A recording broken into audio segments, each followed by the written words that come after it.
পানীয় জল পাচ্ছেন না এমনই অভিযোগ তুলে সরব এলাকার বাসিন্দারা। এমনটাই অভিযোগ তুলে আজ বিক্ষোভ দেখায় পৌরসভার ১ নম্বর ওয়ার্ডের দুর্গানগর আমবাগান কলোনি এলাকার বাসিন্দারা। তাদের অভিযোগ কয়েকদিন ধরে তারা জল পাচ্ছেন না, এর ফলে সমস্যায় পড়েছেন। এলাকাবাসীর অভিযোগ তাদের পানীয় জল তারা বেশ কয়েকদিন ধরে পাচ্ছে না। এই বিষয়ে তারা খোঁজখবর নিতে গেলে দেখেন সেই জলের যে প্রকল্প, সেই প্রকল্পের ঘরে তালা মারা রয়েছে। তবে এই জল প্রকল্পটি ইসলামপুর পৌরসভার অধীনে রয়েছে বলে এলাকাবাসীর দ্বারা জানান। ১৫ টাকার ব্যয়ে ২০ লিটার জারে জল কিনতেন তারা। পৌরসভার ১ নম্বর ওয়ার্ডের কাউন্সিলরের প্রতিনিধি সঞ্জয় দত্ত বলেন, এ বিষয়ে পৌরসভায় আলোচনা করে সমস্যা সমাধান করা হবে বলে জানান। যে চাবিটা ছেলেপেলের কাছ থেকে নেওয়াটা তো তার উচিত হয়নি। সে জানে যে জলের যে এরকম পরিস্থিতি, প্রত্যেকটা বাড়িতে জল যাচ্ছে, বন্ধ হয়ে আছে। আজকে একটা বাচ্চা শিশু পর্যন্ত জল পাচ্ছে না, এরকম করা তো ওনার উচিত হয়নি। উনি বলতে পারতো যে আমাদের ওকে দ্বারাই আমার আরও টাকা লাগবে বা কিছু, সে বাচ্চা ছেলেদেরকে বলতে পারতো যে আমার আরও টাকা চাই, হ্যাঁ আমি আরও টাকা চাই, আমার ৩,০০০ মাসে পোষাচ্ছে না। তাহলে সেই ছেলেটা তাহলে আরও জোগাড় করে দিতে পারতো। আর আজকে যে নেশাগ্রস্ত বলে যে এইভাবে তার কাছ থেকে চাবিটা নেওয়া তো তার উচিত হয়নি। ভুলভ্রান্তি এইভাবে করে তো হয়নি। তাহলে যখন নেশাগ্রস্ত করে, এখানে নেশা হয়, একটা এই বৃদ্ধাশ্রমে এত সুন্দর একটা পরিবেশ, তার জন্য তো প্রশাসন আছে। আপনার নাম? অঞ্জনা অধিকারী। এখন আপনাদের মূলত দাবি কি? আমাদের এখন আমরা কিচ্ছু জানি না, আমাদের এখন জলের দরকার। বিষয়টা একরকম, যে এরা জল পাচ্ছে না, মূল বিষয়টা হচ্ছে জল পাচ্ছে না। তো এখানে সরকারি জল, প্রত্যেকে জল পাবে, এটাই সবার ডিমান্ড ছিল। তো পরে জানা গেল যে জল ও প্রত্যেকের বাড়িতে দেয়, তার সেই বেসিসে ও কিছু টাকা ওর মানে ওখান থেকে আয় করে। তো সেটা তো ওর ব্যক্তিগত ব্যাপার, আমার যেটা মনে হলো সেটা ওর ব্যক্তিগত ব্যাপার। ও প্রত্যেকের বাড়িতে জল দিয়ে সেই পারিশ্রমিকটা নিচ্ছে।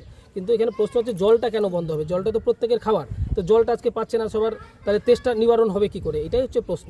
পরে জানা গেল ওর থেকে কিছু টাকা মানে ওর টাকার কোনো সম্পর্ক আছে, সেটা তো পাড়ার লোকে জানে না। তো সেটা যদি ওর কাছে এটা সরকারি জল, ওর থেকে টাকা পয়সার ব্যাপার থাকে, তাহলে পরে তাদের কোনো এগ্রিমেন্ট আছে কিনা সেটা কোশ্চেন। বা কত ওই জল যেটা ছিল সরকারি ওটা পাচ্ছে না, তাই জন্য। কতদিন ধরে পাচ্ছে না? এটা তো আজকে কদিন হলো, শনিবার, ৩-৪ দিন হবে। ঠিক কী কারণে পাচ্ছে না? ওটা এইখানে কারা কারা নেশা করতো, এই বিষয়ে ওটা নিয়ে বন্ধ করালো। কে বন্ধ করেছে? আমাদের কাউন্সিলর। আচ্ছা, ওনার কাছ থেকে আমি নিয়েছিলাম এটা, মানে দায়িত্বভার নিয়েছিল? দায়িত্বভার ওনার কাছ থেকে নিয়েছিলাম। কতদিন ধরে দায়িত্ব করেছিল? মোটামুটি 7 মাস 10 দিন। আচ্ছা, যারা নেশা করতো বলে অভিযোগ, এটা কতদিন আগে থেকে হয়েছিল? ওটা জাস্ট 3-4 দিন হলো অভিযোগ হলো। তো আচ্ছা, ওইটা আমার উপরেও দিয়েছিল যে অভিযোগ, যে তুইও নেশা করিস বা আমার বন্ধু বান্ধব কেউ এসে নেশা করে, তো যার জন্য ওনাকে করে দেওয়া হয়েছে। ঘটনা হচ্ছে বিগত 4-5 দিন ধরে জল পাচ্ছি না। আমার বাড়িতে এই পৌরসভার সরকারি জল যায়, ঠিক আছে। তো এখন জল পাচ্ছি না, আমি জলের যে দিতে আছে তাকে আমি ফোন করলাম, দাদা কী বিষয়? বললো সঞ্জয় দত্ত আসে তালা মারিয়ে নিয়ে গেছে। পরে ঘটনা জানতে পারলাম এখানে নাকি বলে কিছু ছেলে পেলে নেশা করে, তার জন্য নাকি বলছে বলে তুই বা তোর বন্ধু বান্ধব সবাই করে, তো এখন তোদেরকে জলের এটা আমি আর দায়িত্ব দিব না।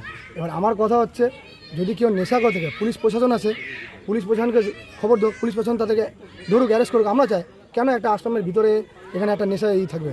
1 নম্বর পয়েন্ট। 2 নম্বর, এতদিন অভিযোগ উঠলো না, ইদানিং এখন 3-4 দিন ধরে অভিযোগ উঠতে হয়। আর সবার প্রথমে এটা একটা সরকারি প্রকল্পে যখন পাম্পটা বসে তখন বলেছিল প্রত্যেকের বাড়ি ফ্রিতে জল দেওয়া হবে, কিন্তু সেই জায়গায় এখন দেখতেছি আমরা টাকা দিয়ে জল কিনে খাচ্ছি, কিন্তু টাকা দিয়ে দেওয়ার পরে জল পাচ্ছি না। 2 নম্বর। 3 নম্বর, এখন সঞ্জয় দত্তকে ফোন করা হলো, ওকে যখন জিজ্ঞাসা করা হলো টেন্ডারের ব্যাপারে, বললো না বিনা টেন্ডারে। একটা সরকারি প্রকল্প বিনা টেন্ডারে কী করে দেয় জল? বিনা টেন্ডারে। আজকে জলের যদি একটা কোনো রকম কিছু ধরা পড়ে ডিসপুট, তাতে যদি কোনো কারো অসুখ বিসুখ হয়, তার ড্রাইভারকে সঞ্জয় দত্ত নেবে? বিনা টেন্ডারে একটা জলই হচ্ছে, কীভাবে হয় এগুলো? 2 নম্বরে এভাবে চলবে না। আমাদের একটাই বক্তব্য, সরকারি প্রকল্পে সরকারি টাকা এটা খোলা হয়েছে, এটা ইমিডিয়েট খুলতে হবে। এখানে সবার বাড়িতে জল একটা দৈনন্দিন জীবন, জলের নামই আছে, জলের নাম অপর নাম জীবন। সেখানে জলটাকে তুমি বন্ধ করে দিচ্ছ, যে নেশা করছে তুমি তাকে ধরো, তুমি জলটা কেন বন্ধ করবা? আর বিনা টেন্ডারে জল চলতেছে, তুমি এখন বলতেছো আমাকে টাকা দেয়। এবার যে দাদাটাকে আমি জিজ্ঞাসা করলাম, দাদা বলছে আমি 3 মাস অন্তর টাকা দিই। তো 3 মাস এখনও যায় না, ইদানিং 6-7 তারিখ গেল, তার মাঝখানে উনি তালা চাবি নিয়ে গেছে। ওনার বক্তব্য একটা, এখানে নেশা একটা আতুর করেছে। তো নেশা যদি কেউ করতে, পুলিশ প্রশাসন আছে, তাদেরকে জানাও, তারা অ্যারেস্ট করে নিয়ে যাবে। কিন্তু তার জন্য তুমি প্রত্যেকের বাড়ির জল বন্ধ করতে পারো না, তোমার এটা অধিকার দেয় নাই। তুমি বলছিলে এখানে ভোটে আসার আগে প্রত্যেকের বাড়ি জলের পাইপ বসাবো, সেখানে জলের পাইপ বাদ দেয়, এখানে একটা পাম্প খুলছে সরকারি টাকায়, সেই জলের দাম মানুষ পাবলিক টাকাটা কিনছে, সেই টাকা দিয়ে কিনে জল পাচ্ছে না।